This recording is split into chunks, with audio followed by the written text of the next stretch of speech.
Discours sur l'origine et les fondements de l'inégalité parmi les hommes, de Jean-Jacques Rousseau. Parmi les quadrupèdes, les deux distinctions les plus universelles des espèces voraces se tirent, l'une de la figure des dents et l'autre de la conformation des intestins. Les animaux qui ne vivent que de végétaux ont tous les dents plates, comme le cheval, le bœuf, le mouton, le lièvre, mais les voraces les ont pointues, comme le chat, le chien, le loup, le renard. Et quant aux intestins, les frugivores en ont quelques-uns, tels que le côlon, qui ne se trouve pas dans les animaux voraces. Il semble donc que l'homme ayant les dents et les intestins comme les ont les animaux frugivores devrait naturellement être rangé dans cette classe. Et non seulement les observations anatomiques confirment cette opinion, mais les monuments de l'Antiquité y sont encore très favorables. Dicéarque, dit Saint Jérôme, rapporte dans ses livres des antiquités grecques que sous le règne de Saturne, où la terre était encore fertile par elle-même, nul homme ne mangeait de chair, mais que tous vivaient des fruits et des légumes qui croissaient naturellement. On peut voir par là que je néglige bien des avantages que je pourrais faire valoir. Car la proie étant presque l'unique sujet de combat entre les animaux carnassiers et les frugivores vivant entre eux dans une paix continuelle, si l'espèce humaine était de ce dernier genre, il est clair qu'elle aurait eu beaucoup plus de facilité à subsister dans l'état de nature, beaucoup moins de besoin et d'occasion d'en sortir. Ce raisonnement est confirmé par une observation sur le nombre relatif de mamelles et de petits qui distinguent les espèces carnassières des frugivores. Si cette observation est juste et générale, la femelle n'ayant que 2 mamelles et ne faisant guère qu'un enfant à la fois, voilà une forte raison de plus pour douter que l'espèce humaine soit naturellement carnassière. Je crois voir entre les animaux carnassiers et les frugivores une autre différence encore plus générale. Cette différence consiste dans le nombre des petits qui n'excèdent jamais 2 à chaque portée pour les espèces qui ne vivent que de végétaux et qui va ordinairement au-delà de ce nombre pour les animaux voraces. Il est aisé de connaître à cet égard la destination de la nature par le nombre des mamelles, qui n'est que de 2 dans chaque femelle de la première espèce, comme la jument, la vache, la chèvre, la biche, la brebis, etc., et qui est toujours de 6 ou de 8 dans les autres femelles comme la chienne, la chatte, la louve, la tigresse, etc. La poule, l'oie, la cane, qui sont toutes des oiseaux voraces, ainsi que l'aigle, l'épervier, la chouette, pondent aussi et couvent un grand nombre d'œufs, ce qui n'arrive jamais à la colombe, à la tourterelle, ni aux oiseaux qui ne mangent absolument que du grain, lesquels ne pondent et ne couvent guère que 2 œufs à la fois.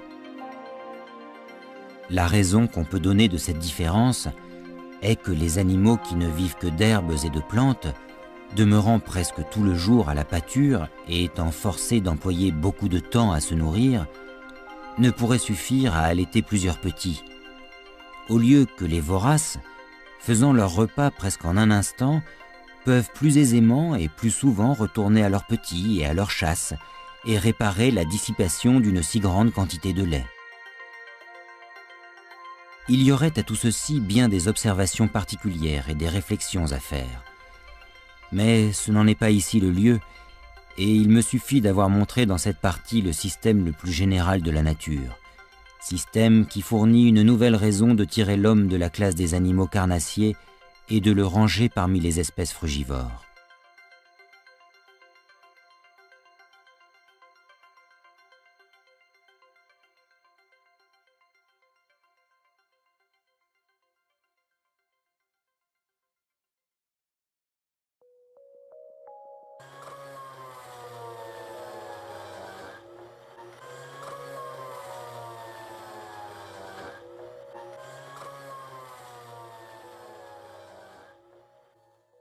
André Benoît, 58 ans, célibataire, végétarien. Quand le matin, André prépare son jus frais, les portions sont multipliées par 4. Ses 3 enfants, la puce 15 ans, son grand frère Bouboule 16 ans, et sans oublier leur vieux père Chacal qui aura bientôt 20 ans. Tous attendent en salivant leur jus de carotte quotidien. Allez, beau chien. Ah, va l'hiver matin. Ah, vas-y. Un petit garçon? Hey, mes petits enfants, moi aussi, j'en prends du jus. Ben oui. Ben, j'ai donné une nourriture végétarienne à mes chiens parce que j'aime beaucoup les animaux.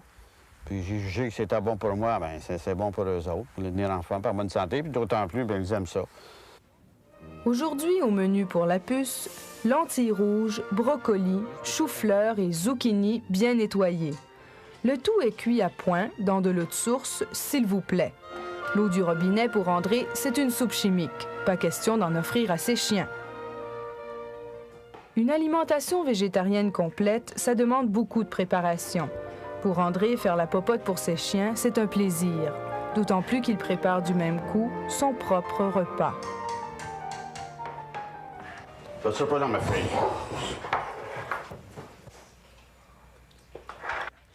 Ah ben oui, c'est l'idéal. Si t'aimes tout le monde, ils disent « Ah oui, j'adore mes chiens, j'adore mes animaux, puis ils s'en occupent pas, puis ils en prennent pas soin, puis ils nourrissent mal. » C'est pas des mêmes animaux, ça. Donne un petit peu de trouble de préparer de quoi bon à l'animal, ils ont mieux ouvrir une canne, par ouais. Plat du jour pour le vieux chacal, salade de fruits frais amazonienne. C'est l'assiette la plus coûteuse dans le menu de la famille Benoît.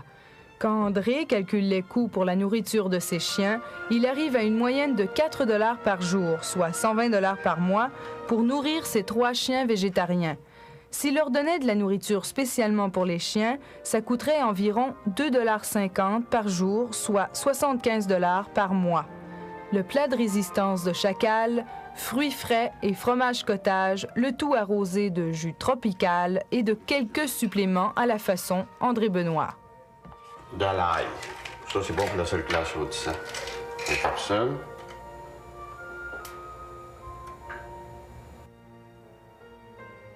Un petit levure.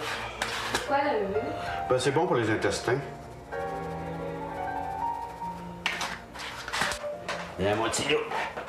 Il n'y a qu'à les regarder dévorer pour se rendre compte que les chiens Benoît raffolent du choix culinaire de leur maître.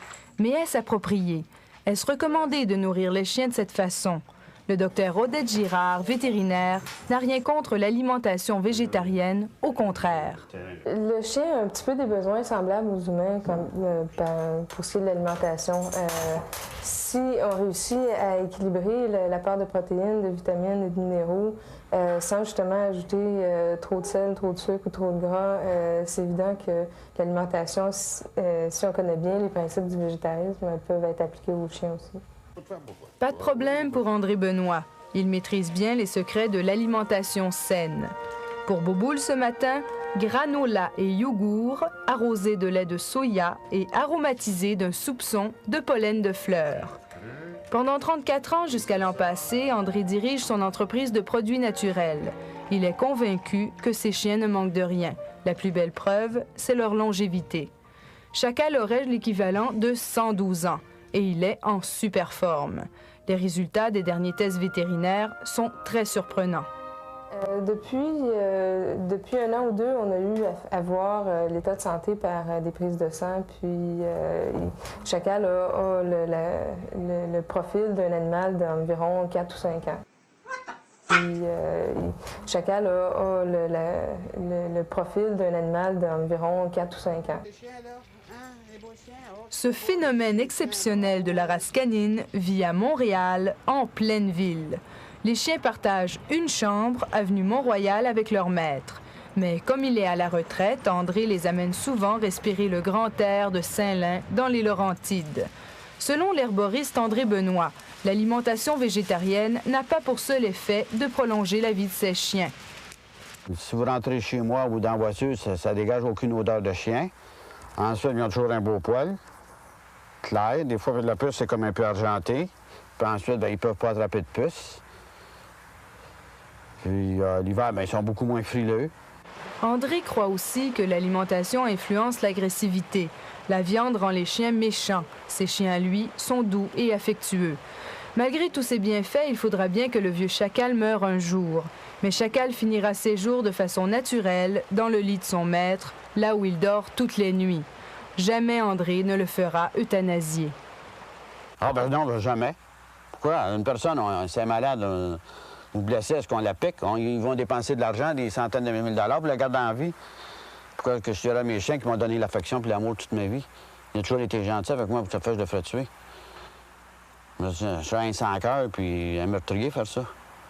André Benoît ne vit que pour ses chiens. Il espère bien que Chacal, en retour, lui tienne compagnie encore longtemps. Si vous croyez que c'est contre nature de priver un chien de viande, si vous pensez que c'est cruel de convertir des chiens au végétarisme, voici un petit test. Quel sera le choix de Chacal? L'os avec un peu de viande ou la carotte?